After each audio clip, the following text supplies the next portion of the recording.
నమస్తే, welcome to V9 live news. ముందుగా headlines.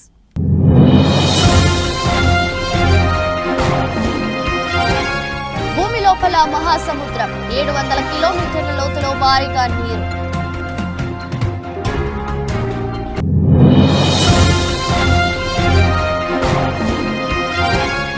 Rahul Gandhi మొత్తం ఆస్తి విలువ 20 కోట్లు. సొంత కారు కూడా లేదు. ఈసీకి వెల్లడించిన కాంగ్రెస్ అగ్రనేత.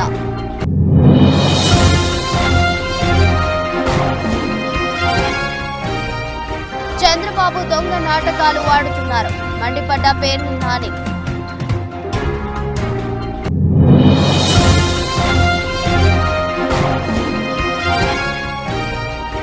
మాయ చేసిన గంభీర్, అగ్రస్థానానికి కేకేఆర్.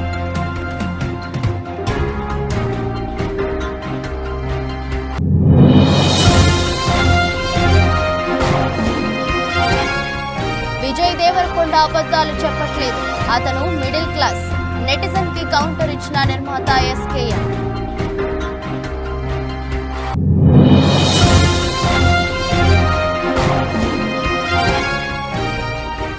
సుజుకి సరికొత్త రికార్డ్, భారత్ లో 3 కోట్ల వాహనాల ఉత్పత్తి.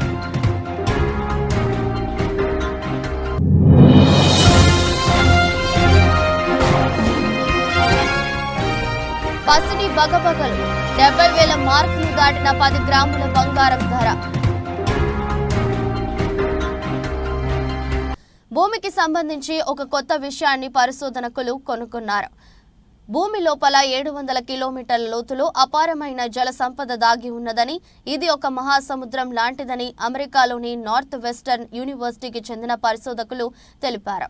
2014లో ఇందుకు సంబంధించిన విశేషాలతో ఒక సైంటిఫిక్ పేపర్ను సమర్పించారు. భూమి ఉపరితలం మీద ఉన్న అన్ని సముద్రాల నీటి కంటే భూమి లోపలి ఈ మహాసముద్రంలో 3 రెట్లు ఎక్కువ నీరు ఉన్నదని వీరు గుర్తించారు. రింగ్ వుడైట్ అనే ఒక ప్రత్యేకమైన రాతి ఉపరితలంలో ఈ నీరు ఉన్నట్టు వీరు చెబుతున్నారు. ఈ రాయిని బ్లూ రాక్ అని కూడా పిలుస్తారు. ఈ రాయి స్పాంజి లాంటి స్వభావంతో ఉంటుందని, నీటిని పీల్చుకోవడం దీని ప్రత్యేకతని, ఇది హైడ్రోజన్ను ఆకర్షించి నీటిని అదిమి పట్టుకుంటుందని పరిశోధకుల బృందంలో ఒకరైన స్టీవ్ జాకబ్సన్ తెలిపారు. కాంగ్రెస్ అగ్రనేత రాహుల్ గాంధీ వరుసగా రెండోసారి కేరళలోని వాయనాడ్ లోక్సభ అభ్యర్థిగా పోటీ చేస్తున్న విషయం తెలిసిందే. ఇందులో భాగంగా బుధవారం నామినేషన్ దాఖలు చేశారు. సోదరి ప్రియాంక గాంధీతో కలిసి ర్యాలీగా వెళ్లి ఎన్నికల రిటర్నింగ్ అధికారికి తన నామినేషన్ పత్రాలు సమర్పించారు. ఈ సందర్భంగా తన ఆస్తుల వివరాలను వెల్లడించారు. తనకు 20 కోట్ల ఆస్తులు ఉన్నట్లు అఫిడవిట్లో పేర్కొన్నారు. అందులో 9.24 కోట్ల చరాస్తాలు, 11.15 కోట్ల స్థిరాస్తులు ఉన్నట్లు అఫిడవిట్లో పొందుపరిచారు. అయితే 20 కోట్ల నికర సంపద ఉన్నప్పటికీ ఆయనకు సొంత కారు కానీ రెసిడెన్షియల్ ఫ్లాట్ కానీ లేకపోవడం గమనార్హం. రిటర్నింగ్ అధికారికి సమర్పించిన అఫిడవిట్ ప్రకారం చరాస్తుల్లో 4.33 కోట్లు బాండ్లు, షేర్ల రూపంలో 3.81 కోట్లు మ్యూచువల్ ఫండ్స్ లో ఉన్నట్లు తెలిపారు. తన వద్ద 55,000 నగదు, 26.25 లక్షల బ్యాంకు డిపాజిట్లు, 15.21 లక్షల విలువైన గోల్డ్ బాండ్లు, 4.20 లక్షల విలువైన ఆభరణాలు ఉన్నట్లు వెల్లడించారు. స్థిరాస్తుల్లో ఢిల్లీలోని మొహరౌలీ ప్రాంతంలో సోదరి ప్రియాంక గాంధీతో కలిసి వ్యవసాయ భూమి ఉన్నట్లు అఫిడవిట్లో పేర్కొన్నారు. ఈ వ్యవసాయ భూమి తనకు వారసత్వంగా వచ్చిందని రాహుల్ అఫిడవిట్లో పేర్కొన్నారు. దీంతో పాటుగా గురుగ్రామ్లో 9 కోట్లకు పైగా విలువైన ఆఫీసు స్పేస్ ఉందని తెలిపారు. అదేవిధంగా తనపై ఉన్న క్రిమినల్ కేసులకు సంబంధించిన వివరాలను కూడా రాహుల్ అఫిడవిట్లో పొందుపరిచారు. ఇక 2022-23లో తన వార్షిక ఆదాయం కోటిగా ప్రకటించారు. ఆంధ్రప్రదేశ్లో పెన్షన్ల వ్యవహారంతో రాజకీయాలు వేడెక్కాయి. అధికార వైఎస్ఆర్సీపీ, ప్రతిపక్ష టీడీపీ మధ్య మాటల యుద్ధం కొనసాగుతున్నది. మాజీ మంత్రి వైఎస్ఆర్సీపీ నేత పేర్ని నాని మీడియా సమావేశం నిర్వహించారు. ఈ సందర్భంగా చంద్రబాబుపై తీవ్ర స్థాయిలో మండిపడ్డారు. తెలుగుదేశం పార్టీ హయాంలో ఎన్నడైనా 1వ తేదీన పెన్షన్లు ఇచ్చారా అంటూ నిలదీశారు. చంద్రబాబు దొంగ నాటకాలు ఆడుతున్నారని ఆగ్రహం వ్యక్తం చేశారు. ఉదయం నుంచి టీడీపీ నేతలు, అభ్యర్థులు సచివాలయాల వద్దకు పరుగులు తీస్తున్నారని, 5 ఏళ్లు అధికారంలో ఉన్న సమయంలో ఒక్కసారి కూడా వెళ్లలేదన్నారు. పెన్షన్లపై ఎన్నడూ లేని ప్రేమ చూపుతున్నారని విమర్శించారు. అసలు పెన్షన్లను ఆపింది ఎవరంటూ ప్రశ్నించారు. వాలంటీర్ల వద్ద బీజేపీ నాయకురాలు పురంధేశ్వరితో ఎన్నికల కమిషన్ కు టీడీపీ లేఖ రాయించిందని ఆరోపించారు. ఎల్లో మీడియా, ఎల్లో వాచ్ అనే సంస్థ వాలంటీర్ల వ్యవస్థపై కోర్టుకు వెళ్తున్నారని, టీడీపీ హయాంలో జన్మభూమి కమిటీలతో ప్రతి పథకాలను పంచిపెట్టారని గుర్తు చేశారు. పసుపు కుంకుమ పేరుతో సహా ఏవైనా పథకాలను పంపిణీ చేస్తే తాము అడ్డుకున్నామా అంటూ నిలదీశారు. పేదలపై సానుకూల దృక్పథంతో ఉన్న నేత వైఎస్ జగన్ మాత్రమేనన్నారు. చంద్రబాబు, పవన్ కళ్యాణ్, బీజేపీ, జగన్ అధికారంలోకి వచ్చాక ఒక్క ప్రభుత్వ ఉద్యోగిని నియమించలేదని ఆరోపించారు. సచివాలయాల్లో ఉద్యోగులను ఎవరు నియమించారని ప్రశ్నించారు. పరిపాలన చూసి ఓటేస్తారా? 5 ఏళ్ల పరిపాలన చూసి ఓటేస్తారా? లేదా చివరి 2 నెలలు డబ్బులు ఎవడిచ్చాడని చూసేస్తారా? చివరి 2 నెలలు పెన్షన్ ఎవరిచ్చారా అని చూసి ఓటేస్తారా? లేదా 5 సంవత్సరాలు పరిపాలన ఎలా చేశారని చూసి ఓటేస్తారా? మనం కూడా ఇచ్చాం కదా. చివరి 2 నెలలు 40,000 కోట్ల రూపాయలు ఇచ్చావు కదా. పసుపు కుంకం రైతులకని చెప్పని డబ్బులు ఇచ్చావు కదా. 40,000 కోట్ల రూపాయలు వేసా అని చెప్తున్నావు కదా. మరి జనం ఎందుకు ఓటేయలేదు? పచ్చడి ఎందుకు చేశారు? ఆ లిస్టులన్నీ నీ జన్మభూమి కమిటీలే తయారు చేసినాయి కదా. 5 ఏళ్ళు పరిపాలన చూస్తారు. చంద్రబాబు నాయుడు 5 ఏళ్ల పరిపాలన చూశారు. చివరి 2 మాసాలు చేపను పట్టుకున్నట్టుగా, గేలానికి ఎర్రేసినట్టుగా పసుపు కుంకుమని, రైతుకి నేస్తమని ఇట్లాంటి ఎర్రలేసినంత మాత్రాన ఎర్ర తినేశారు. వాళ్ళ దారి నాళ్ళు జగన్మోహన్ రెడ్డి గారు గంపలో పడిపోయారు. అంతేగాని చంద్రబాబు నాయుడిని ఏమి నమ్మల. జన్మభూమి కమిటీ చెప్పిందనో, చివరి 2 మాసాల్లో 5 ఏళ్ళు మోసం చేసి చివరికి మనకిచ్చారు అని. ఐపీఎల్ 17వ సీజన్లో మ్యాచ్లు ఆసక్తికరంగా సాగుతున్నాయి. అండర్ డాగ్స్ గా బరిలోకి దిగిన జట్లు అంచనాలను మించి రాణిస్తుండగా, ఫేవరెట్ గా బరిలోకి దిగిన జట్లు చితికిలా పడుతున్నాయి. మ్యాచ్ కు పాయింట్ల పట్టికలో గణనీయమైన మార్పులు చోటు చేసుకుంటున్నాయి. ఈ సీజన్లో ఇప్పటి వరకు 16 మ్యాచ్లు పూర్తి అయ్యాయి. పాయింట్ల పట్టికలో అగ్రస్థానంలో ఉన్న జట్టు ఏది, ఆఖరి స్థానంలో ఉన్న జట్టు ఏది, మిగిలిన జట్లు ఏ స్థానాల్లో ఉన్నాయో ఓసారి చూసేద్దాం. బుధవారం విశాఖ వేదికగా ఢిల్లీ క్యాపిటల్స్ పై ఘన విజయం సాధించడంతో కోల్కతా నైట్ రైడర్స్ పాయింట్ల పట్టికలో అగ్రస్థానంలోకి దూసుకువచ్చింది. ఈ సీజన్లో ఆడిన 3 మ్యాచ్ల్లోనూ కేకేఆర్ విజయం సాధించింది. 6 పాయింట్లతో +2.518 నెట్ రన్ రేట్ను కలిగి ఉంది. ఆడిన 3 మ్యాచ్ల్లో గెలుపొందినప్పటికీ రాజస్థాన్ రాయల్స్ 2వ స్థానంలోనే ఉంది. కేకేఆర్ నెట్ రన్ రేట్ కంటే తక్కువ ఉండడమే ఇందుకు కారణం. 6 పాయింట్లతో +1.249 నెట్ రన్ రేట్ను ఆర్ఆర్ కలిగి ఉంది. పాయింట్ల పట్టికలో రుతురాజ్ సారథ్యంలోని చెన్నై సూపర్ కింగ్స్ 3వ స్థానంలో ఉంది. ఇప్పటి వరకు 3 మ్యాచ్లు ఆడగా 2 మ్యాచ్ల్లో గెలిచింది, ఓ మ్యాచ్లో ఓడిపోయింది. 4 పాయింట్లతో పాటు +0.97 నెట్ రన్ రేట్ ఉంది. విజయ్ దేవరకొండ ఫ్యామిలీ స్టార్ సినిమాతో ఏప్రిల్ 5న ప్రేక్షకుల ముందుకి రాబోతున్నారు. ఈ సినిమాలో విజయ్ ఓ మిడిల్ క్లాస్ వ్యక్తిగా నటిస్తున్నాడు. ప్రమోషన్స్ లో విజయ్ ఈ సినిమా గురించి మాట్లాడుతూ, అలాగే తాను కూడా మిడిల్ క్లాస్ అని, చిన్నప్పటి నుంచి వాళ్ళ నాన్న మిడిల్ క్లాస్ అని, మిడిల్ క్లాస్ కష్టాలు చూశానని, ఇప్పుడు సక్సెస్ అయ్యాకే డబ్బులు సంపాదిస్తున్నాను చెప్పుకుంటూ వస్తున్నారు. ఓ ఇంటర్వ్యూలో విజయ్ దేవరకొండ మాట్లాడుతూ, బండిలో పెట్రోల్ కూడా ఎప్పుడూ ఫుల్ కొట్టియలేదు, పెళ్లి చూపులు సినిమా తర్వాతే ఫుల్ కొట్టించాను, బండిలో పెట్రోల్ అని వ్యాఖ్యలు చేయగా దానికి ఓ నెటిజన్ రిప్లై ఇస్తూ, విజయ్ దేవరకొండ లైఫ్ స్టైల్ గురించి ఎవరో ఒకరు మాట్లాడాలి, అతను మరీ అంతా పూర్ కాదు, బాగా ఉన్న ఫ్యామిలీ నుంచే వచ్చాడు అని కామెంట్స్ చేశాడు. దీంతో ఆ నెటిజన్ కి బేబీ నిర్మాత ఎస్కేఎన్ కౌంటర్ ఇస్తూ, ఆయన మిడిల్ క్లాస్ బ్యాక్గ్రౌండ్ అని, కంటెంట్ బాగోకపోతే మనం సినిమా చూడము, రిచ్ అని కంటెంట్ బాగుంటే ఆగిపోము, ఇది అందరికీ తెలుసు, అతను ఎలాంటి అబద్ధాలు చెప్పట్లేదు, వాళ్ళు సింపుల్ మిడిల్ క్లాస్. శ్రీనగర్ కాలనీలో ఓ రెంట్ ఇంట్లో ఉన్నప్పటి నుంచి విజయ్ నాకు తెలుసు, పెళ్లి చూపుల తర్వాత వరకు కూడా అక్కడే ఉన్నాడు. కష్టపడి పైకి వచ్చిన వాళ్ళకి నేను కష్టపడి పైకి వచ్చాను అని చెప్పుకోవడంలో ఒక సంతృప్తి ఉంటుంది, అందుకే ఆయన చెప్పుకుంటున్నాడు, నచ్చితే సినిమా చూడు, లేకపోతే వదిలే, అంతేకాని ఇలా ఒకరి మీద పడి ఏడవటం ఎందుకు సోదరా, వీలుంటే అతని మాటల్ని ఆదర్శంగా తీసుకుని నువ్వు కూడా ఎదుగు, ఒక స్టేజ్ వచ్చాక సక్సెస్ అయితే ఆ తృప్తి నీకు తెలుస్తుంది అని అన్నారు. దీంతో ఎస్కేఎన్ ట్వీట్ వైరల్ అవ్వగా, ఇక నిర్మాత ఎస్కేఎన్ గతంలో విజయ్ దేవరకొండతో టాక్సీవాలా సినిమా తీసి హిట్ కొట్టారు. దీంతో విజయ్ గురించి ఎస్కేఎన్ కి బాగా తెలుసు, అందుకే ఇలా కౌంటర్ ఇచ్చాడు అని విజయ్ అభిమానులు ఎస్కేఎన్ ని అభినందిస్తూ ఈ ట్వీట్ ని తెగ షేర్ చేస్తున్నారు. Lovely, thank you Mrunal, thank you so much. మరి April 5th ఫ్యామిలీ స్టార్గా మనందరినీ పలకరించబోతున్న విజయ్ దేవరకొండ గారు మాట్లాడతారు ఇప్పుడు.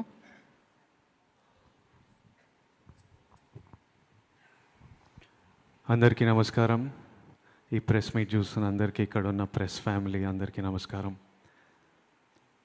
ఫ్యామిలీ స్టార్ అనేది ఒక టైటిల్, ఒక ట్యాగ్ కాదు, అదొక క్యారెక్టరైజేషన్.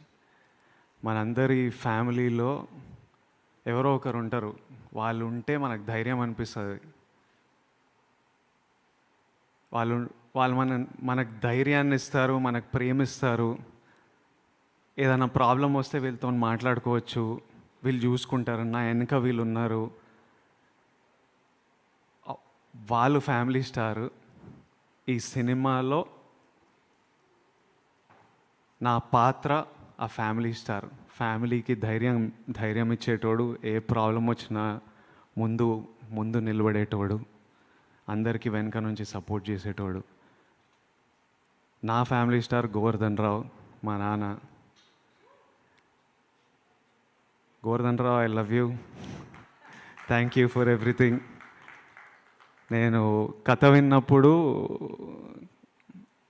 బుజ్జి, మా డైరెక్టర్ బుజ్జి తన లైఫ్ నుంచి, తను చూసిన ఎక్స్పీరియన్సెస్ నుంచి రాశాడు ఈ కథ. కానీ నాకు కథ చెప్పినప్పుడు సుజుకి ఉత్పత్తి 3 కోట్లు. New Delhi April 3 Suzuki motor corporation మరో మైలురాయికి చేరుకుంది.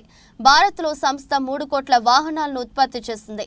జపాన్ దేశంలో కంటే భారత్లోనే అత్యధిక వేగంగా ఈ వాహనాలను ఉత్పత్తి చేసి రికార్డు నెలకొల్పింది. సుజుకి సబ్సిడరీ సంస్థ అయిన మారుతి సుజుకి ఇండియా మార్చి చివరి నాటికి 3 కోట్ల యూనిట్ల మైలురాయికి చేరుకుంది.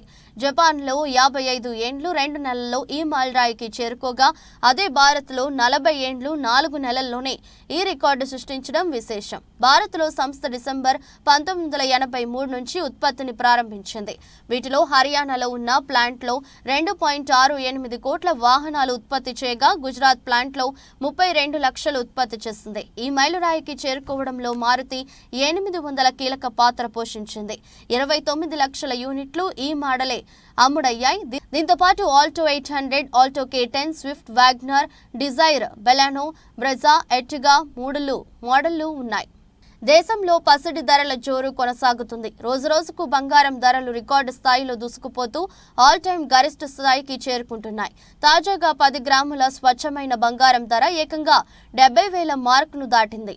మార్కెట్ వర్గాల ప్రకారం గురువారం ఉదయం April 4 10 గ్రాముల 24 క్యారెట్ల బంగారం ధర సుమారుగా 70,620కి చేరింది. అదే సమయంలో 22 క్యారెట్ల బంగారం ధర 64,750గా ఉంది. ఇక వెండి ధరలు కూడా రోజురోజుకు భారీగా పెరుగుతున్నాయి. ప్రస్తుతం మార్కెట్లో కిలో వెండి ధర 82,000కి చేరింది. అంతర్జాతీయ మార్కెట్లో అతి విలువైన లోహాలకు డిమాండ్ అధికంగా ఉండటంతో దేశీయంగా ధరలు బలపడుతున్నట్లు మార్కెట్ వర్గాలు వెల్లడించాయి. టీపీసీసీ అధ్యక్షులు ముఖ్యమంత్రి రేవంత్ రెడ్డి సమక్షంలో బీఆర్ఎస్ నుంచి కాంగ్రెస్ లో చేరిన మహబూబ్ నగర్, మల్కాజ్గిరి పార్లమెంట్ నియోజకవర్గాలు చెందిన పలువురు జూబ్లీహిల్స్ నివాసంలో కండువా కప్పి పార్టీలోకి ఆహ్వానించిన సీఎం రేవంత్ రెడ్డి హాజరైన మహబూబ్ నగర్ పార్లమెంట్ అభ్యర్థి వంశీ చందర్ రెడ్డి, ఎమ్మెల్సీ పట్నం మహేందర్ రెడ్డి, మైనంపల్లి హనుమంతరావు.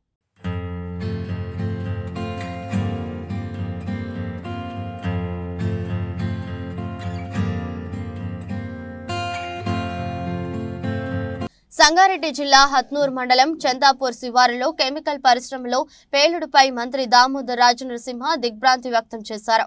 ఘటనలో గాయపడ్డ వారికి ఆసుపత్రిలో చికిత్స అందిస్తుండగా ముగ్గురి పరిస్థితి విషమంగా ఉన్నట్లు చెప్పారు. ప్రమాదానికి గల కారణాలపై నివేదిక వచ్చాక విశ్లేషించి ఇలాంటి ఘటనలు పునరావృతం కాకుండా చర్యలు తీసుకుంటామని చెప్పారు. అలాగే బాధిత కుటుంబాలకు అండగా ఉంటామని భరోసా ఇచ్చారు.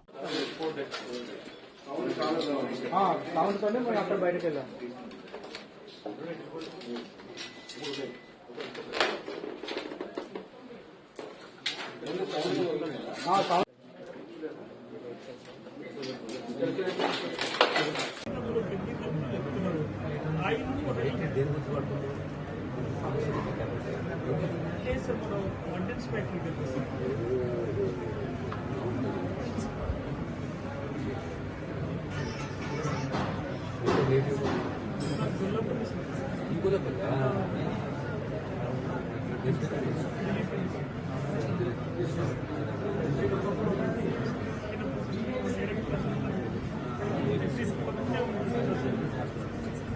వినుకొండ నియోజకవర్గంలోని బొల్లాపల్లి మండలం రామాపురం గ్రామం నుంచి వాడకొప్పుల ఏడుకొండలు వినుకొండ శాసనసభ్యులు బొల్లా బ్రహ్మనాయుడు ఆధ్వర్యంలో వైఎస్ఆర్ కాంగ్రెస్ పార్టీలోకి చేరగా వారికి పార్టీ కండువా కప్పి పార్టీలోకి ఆహ్వానించారు.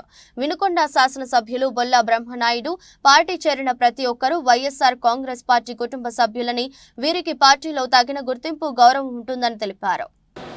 వైఎస్ఆర్ కాంగ్రెస్ పార్టీ ఆఫీసులో ఆయన ఈ పార్టీలో జాయిన్ అవ్వడం కూడా చాలా సంతోషం అని, అదే కాకుండా గతంలో వీళ్ళందరూ ఉపయోగించుకొని ఏమీ చేయకుండా వాళ్ళ విధానాలు నచ్చక మన పార్టీలోకి రావడం చాలా సంతోషం. ఈరోజు గ్రామాల్లో తెలుగుదేశం పార్టీ వాళ్ళైతే వాళ్ళ కండవలు వాళ్ళే కప్పుకొని మా పార్టీలో చాలామంది చేరారని చెప్పుకుంటూ ఉంటారు. మేము అలా చెప్పం. అలా వాళ్ళ పార్టీ వాళ్ళని వాళ్ళు చేర్చుకొని చెప్పడం అనేది అది వాళ్ళ అభిప్రాయానికే వదిలేస్తున్నాం. అవునో కాదో ప్రజలందరూ కూడా చూస్తున్నారు. వైఎస్ఆర్ కాంగ్రెస్ పార్టీలో వాళ్ళ పార్టీలో చేరినటువంటి వాళ్ళు ఎక్కడో ఒకరు చేరితే ఆ ఒక్కరు 100 మంది, ఎక్కడో ఆ ఒక్కరు దూడు 4 వాళ్ళ కండవలు వేసుకొని ఒక 100 మంది తెలుగుదేశం పార్టీలోకి వైసీపీ నుంచి మరి పార్టీలోకి చేరారని చెప్తారు. పార్టీలో చేరింది ఒకడైతే 100 మంది చెప్తారు. ఇవాళ ఈయన ఒక్కడే చేరాడు, కానీ ఆయన తరఫున 10 కుటుంబాలు. వరంగల్ పార్లమెంట్ లో కాంగ్రెస్ జెండాను ఎగురవేయడమే లక్ష్యంగా కొత్త పాత కార్యకర్తలు భేదాభిప్రాయాలు లేకుండా సమిష్టిగా పనిచేయాలని పరకాల ఎమ్మెల్యే రేవూరి ప్రకాష్ రెడ్డి పిలుపునిచ్చారు. పరకాల ఎమ్మెల్యే రేవూరి ప్రకాష్ రెడ్డి హన్మకొండ భవానీనగర్ లోని వారి గృహంలో పరకాల నియోజకవర్గ స్థాయి కాంగ్రెస్ పార్టీ ముఖ్య నాయకుల సమావేశం నిర్వహించారు. ఈ సమావేశంలో రాబోయే పార్లమెంట్ ఎన్నికలలో కాంగ్రెస్ పార్టీ అభ్యర్థి గెలుపు కోసం గ్రామ, వార్డు, డివిజన్, పట్టణ, మండల స్థాయిలో పార్టీ నాయకులు, కార్యకర్తలు కృషి చేయుటకు ఎమ్మెల్యే రేవూరి ప్రకాష్ రెడ్డి దిశానిర్దేశం చేశారు. లీడర్షిప్ మాకున్న గొప్పతనం అని చెప్పక తప్పదు అని చెప్పింది. మీరు కూడా ఒకటి అర్థం చేసుకోండి, మీకు కూడా కొన్ని భేదాభిప్రాయాలు ఉంటాయి. మరి మన పరకాల్లో కొన్ని ప్రత్యేకమైన పరిస్థితులు ఉన్నాయి కనుక ఒకటి అర్థం చేసుకోవాలి. మనము ఇదైతే మేము 100% ప్రౌడ్గా చెప్పగలుగుతాం. ఈవెన్ ఆంధ్రజ్యోతి మన ఏపీఎంలో మీరు ఆయన ఇంటర్వ్యూ చూశారు, మీరు ముఖాముఖి ఓపెన్ హార్ట్ విత్ రామకృష్ణ అనే దాంట్లో చూశారు. మీరు ఆర్కే గారు ఓపెన్ హార్ట్ విత్ ఆర్కే అని చెప్పి మీరు చూశారు. దాంట్లో కూడా కడియం శ్రీఆర్ గారు చెప్పడం జరిగింది, మాకు ఎన్ని విభేదాలు ఉన్నా ప్రకాష్ రెడ్డి గారు, దయాకర్ గారు మేము కలిసి సమస్యల మీద మేము పోరాటం చేసేవాళ్ళం, డెవలప్మెంట్కు ఒక దృష్టి పెట్టేవాళ్ళం అని. ఇది వాస్తవం. నిజంగా మేము వరంగల్ జిల్లా అభివృద్ధి చెందింది అంటే ప్రౌడ్గా ఇప్పటికి కూడా చెప్పగలుగుతాం. మేము మా ముగ్గురు యొక్క హస్తం ఉన్నది దీంట్లో. అది ఇరిగేషన్ కావచ్చు, రోడ్లు కావచ్చు, మెడికల్ కావచ్చు, అది పవర్ సప్లై. అసలు నిజంగా ఆ రోజు బొడకుంటి వెంకటేశ్వర్లు జిల్లా పరిషత్ చైర్మన్ ఉండే. నీటి సమస్య, మంచినీటి సమస్య ఎంత ఉండే అంటే విపరీతంగా ఉండే. కల్తీ పాలను తయారు చేస్తున్న ముఠాను బుధవారం పోలీసులు పట్టుకున్నారు. కల్తీ పాల తయారీకి సంబంధించిన వివరాలను సంగారెడ్డి జిల్లా ఎస్పీ రూపేష్ వెల్లడించారు. సంగారెడ్డి జిల్లా హత్నూర్ మండలం గోవిందరాజు పల్లికి చెందిన బొమ్మ శంకరయ్య కొడుకు రాఘవేందర్ కు ఇదే గ్రామ శివారులో గల 3.25 ఎకరాల పొలంలో కొంతకాలంగా డైరీ ఫామ్ నడుపుతున్నారు. వీరిద్దరూ బీహార్ కి చెందిన మరో ఇద్దరు మతోషిరాయ్, వికాస్ కుమార్ తో కలిసి కల్తీ పాలు తయారు చేస్తున్నారు. ఇందులో భాగంగా ఒక పాల పౌడర్ ప్యాకెట్ ప్యాకెట్ 2 లీటర్ల ఆయిల్తో 30 లీటర్ల కృత్రిమ పాలు తయారు చేస్తున్నారు. ఇలా రోజుకు సుమారు 1800 లీటర్ల నుండి 2500 లీటర్ల వరకు తయారు చేసి వాటిని వివిధ ప్రాంతాల్లో అమ్ముతున్నారు. డైరీ ఫామ్పై అనుమానం వచ్చిన స్థానికులు పోలీసులకు సమాచారం ఇవ్వడంతో వారు డైరీపై దాడి చేయగా కల్తీ పాలుగుట్టు బయటపడింది. దీంతో శంకరయ్య, రాఘవేందర్, మతోషిరాయ్, వికాస్ కుమార్ తో పాటు డ్రైవర్ వినయ్ కుమార్ ను పోలీసులు అదుపులోకి తీసుకున్నారు. ముసలి వాళ్ళ వరకు కూడా ఈ పాలని ఒక సంపూర్ణ ఆహారం అంటూ అట్లాంటి యూనివర్సల్ ఫుడ్ని వీళ్ళు కల్తీ చేసి చాలా over a period of time ఏమవుతుందంటే అనారోగ్యం రావడానికి ఇది కారణమవుతుంది. సో నిన్న ఇన్ఫర్మేషన్ వచ్చిన తర్వాత పట్టుకొని ఈరోజు ఫుడ్ సేఫ్టీ ఆఫీసర్ను కూడా పిలిపించి ప్రాపర్గా అన్ని శాంపిల్స్ తీసుకోవడం జరిగింది. సో ఈ శాంపిల్స్ అన్నింటినీ కూడా ల్యాబొరేటరీకి పంపించేసి వీళ్ళ మీద ఒక మంచి గట్టి చర్య తీసుకొని వాళ్ళందరి మీద కేసులు పెట్టి వీలైతే లీగల్ ఒపీనియన్ తీసుకొని, ఎందుకంటే పీడీ యాక్ట్ పెట్టడానికి కూడా అందులో క్లియర్గా ఉంది. పీడీ యాక్ట్ ఇట్లాంటి ప్రజల ఆరోగ్యాలతో ఆడుకునే వాళ్ళ మీద పీడీ యాక్ట్ పెట్టడానికి ఒక ప్రొవిజన్ ఉంది. లీగల్ ఒపీనియన్ కూడా తీసుకొని ఒకవేళ వీలైతే అట్లాంటివి కూడా చేస్తాము.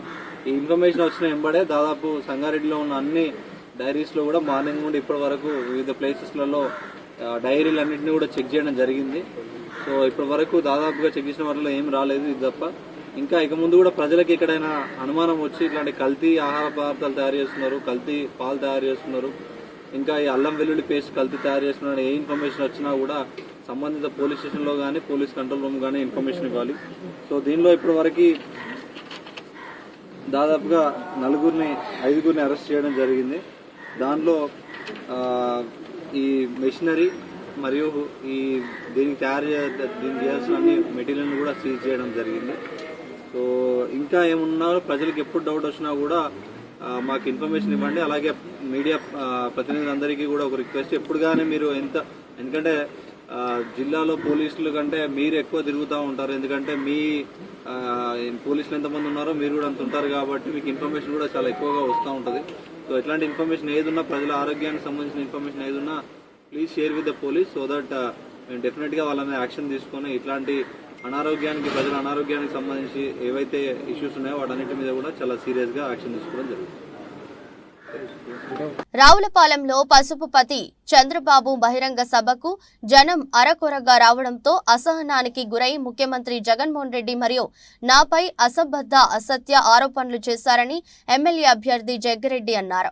రావులపాలెం వైఎస్ఆర్ కాంగ్రెస్ పార్టీ కార్యాలయంలో నిర్వహించిన మీడియా సమావేశంలో ఆయన మాట్లాడుతూ, జగనన్న ప్రభుత్వంలో కొత్తపేట నియోజకవర్గంలో జరిగిన అభివృద్ధి మీ కళ్లకు కనపడదు. సుమారు 700 కోట్ల రూపాయలతో చాలా రోడ్లు, ప్రభుత్వ భవనాలు, ఇంటింటికి కుళాయిలు లాంటి అభివృద్ధి కార్యక్రమాలు చేపట్టడం జరిగింది. స్కిల్ స్కామ్ లో 370 కోట్లు దొబ్బేసిన దొంగవు నువ్వు. అలాగే అనేక స్కామ్లలో నీ హస్తం ఉంది. 2 ఎకరాల నుండి 5 లక్షల కోట్ల పైనే ఆస్తులు నువ్వు ఎలా సంపాదించావో, ఎన్ని స్కాములు చేస్తే వచ్చాయో ప్రజలకు తెలుసు. జంపా వీరభద్రరావు ట్రస్ట్ భూముల్ని కబ్జా చేసి అమ్మేసిన సత్యానందరావును పక్కన పెట్టుకుని మా మీద బురద చల్లుతున్నావు.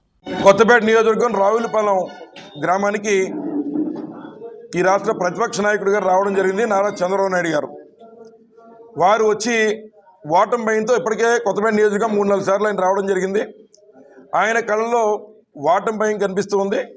ముఖ్యంగా ఏదైతే ఈ రాష్ట్రంలో ఉన్నటువంటి వృద్ధులందరినీ కూడా ఘోరంగా క్షోభ పెట్టినటువంటి చంద్రబాబు నాయుడు గారి యొక్క పాపం పండింది. అందుచేతే ఈరోజు నియోజకవర్గంలోకి ఇలా రాగానే మరి నమ్మకంతో ఉన్న జన సైనికులందరికీ కూడా ఘోర అవమానం జరిగితే, మరి దాంట్లో ఉన్నటువంటి అనేక మంది, రాజబాబు గారు అమలాపురం నుంచి వచ్చి రిజైన్ చేశారు. అలాగే ప్రధాన కార్యదర్శి ఉన్నటువంటి డేవిడ్ గారు, వారు కూడా జనసేన పార్టీ రిజైన్ చేయడం జరిగింది. కేవలం అదే కాదు, ఆయన వచ్చిన తర్వాత ఆయన మాట్లాడుతున్నటువంటి మాటలు, ముఖ్యంగా ఏదైతే ఈ రాష్ట్రంలో కేవలం వృద్ధులనే కాదు, వికలాంగులు, అదేవిధంగా ఉన్నటువంటి దివ్యాంగులను సైతం క్షోభ పెట్టి ఆ ఉసురు తగిలింది కనుకే ఈ రోజున మొత్తం అందరూ కూడా రిజైన్ చేసి మరి ఇతర పార్టీలకి, అదేవిధంగా మా పార్టీలోకి రావడం జరుగుతోంది.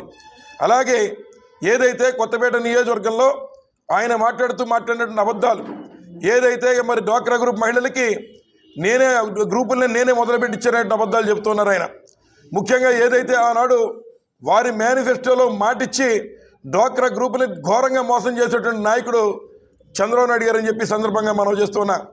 ఆ రకంగా మోసపోతే ఈ రాష్ట్రంలో జగన్మోహన్ రెడ్డి గారు ఆడపడుచులను ఆదుకుని 25,000 అనంతపురం జిల్లా కళ్యాణదుర్గం నియోజకవర్గం మున్సిపాలిటీలోని 2 రోజుల నుంచి వైకాపా అభ్యర్థి తలారి రంగయ్య తరపున తెలుగుదేశం పార్టీ నుంచి తాజాగా వైసీపీ పార్టీలో చేరిన మాదినేని ఉమామహేశ్వర నాయుడు ఆధ్వర్యంలో ప్రచారం ఊపందుకుంది. కళ్యాణదుర్గం మున్సిపాలిటీ పరిధిలోని వార్డుల్లో ఉమామహేశ్వర నాయుడు ఇతర వైకాపా నాయకులు కార్యకర్తలు కలిసి ఇల్లు తిరుగుతూ తన ప్రచారాన్ని వేగవంతం చేశారు. చిరు వ్యాపారాలు, మహిళలు, తోపుడు బండ్ల వ్యాపారులు, దుకాణదారులతో ఓపికగా వైకాపాకు ఓటు వేయాలని అభ్యర్థిస్తున్నారు.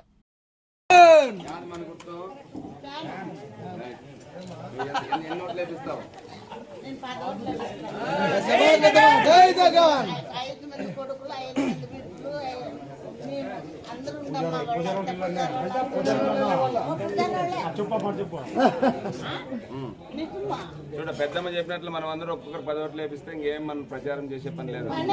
జై జగన్ అంతా పెద్దమ్మ. ఎవరైతే క్యాంపెయిన్ వాళ్ళే 10 మంది అయిపోయాలి. పెద్దమ్మ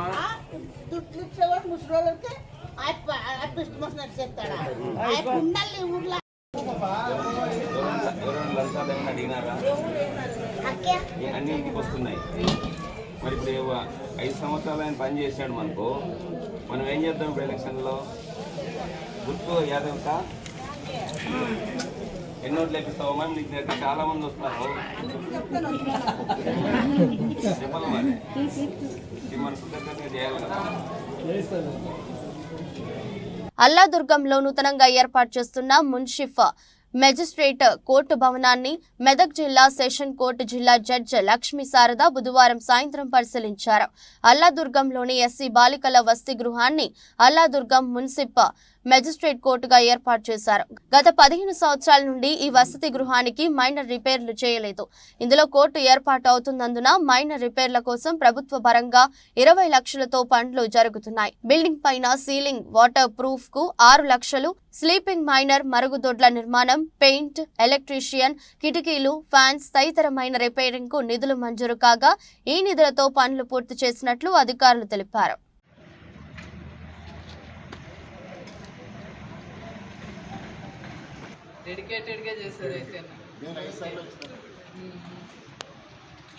చంద్రబాబు నశించాలి అంటూ వయో వృద్ధులు నిరసన ర్యాలీ. ఇంటింటికి వాలంటీర్లు ఇచ్చే పెన్షన్లను చంద్రబాబు మరియు అడ్డుకోవడంతో ఏపీలో ప్రస్తుతం ఉన్న పరిస్థితి ఇదండి. వృద్ధులను మంచాల మీద పడుకోబెట్టి సచివాలయం దాకా తీసుకెళ్లి పింఛన్ తీర్చుకుంటున్నారు.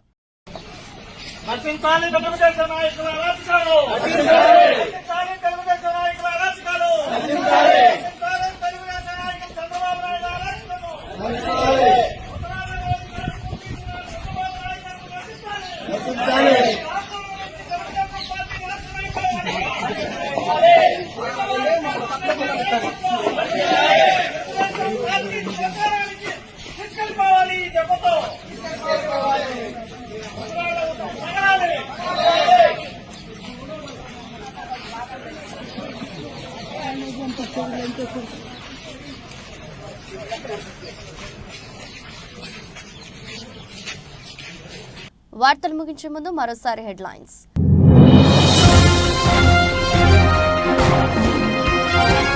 భూమి లోపల మహాసముద్రం, 700 కిలోమీటర్ల లోతులో భారీగా నీరు.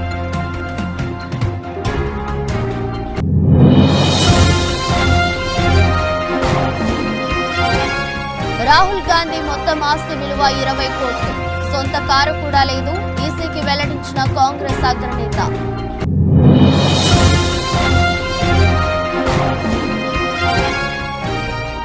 చంద్రబాబు దొంగ నాటకాలు ఆడుతున్నారు, మండిపడ్డ పేర్ని నాని.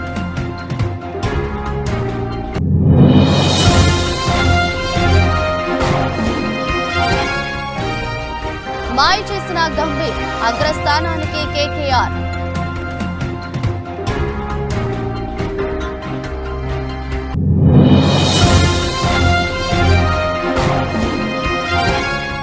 విజయ్ దేవరకొండ అబద్ధాలు చెప్పట్లేదు, అతను మిడిల్ క్లాస్.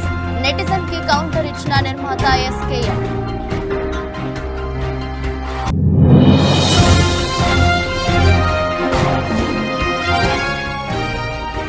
సుజుకి సరికొత్త రికార్డ్, భారత్ లో 3 కోట్ల వాహనాల ఉత్పత్తి.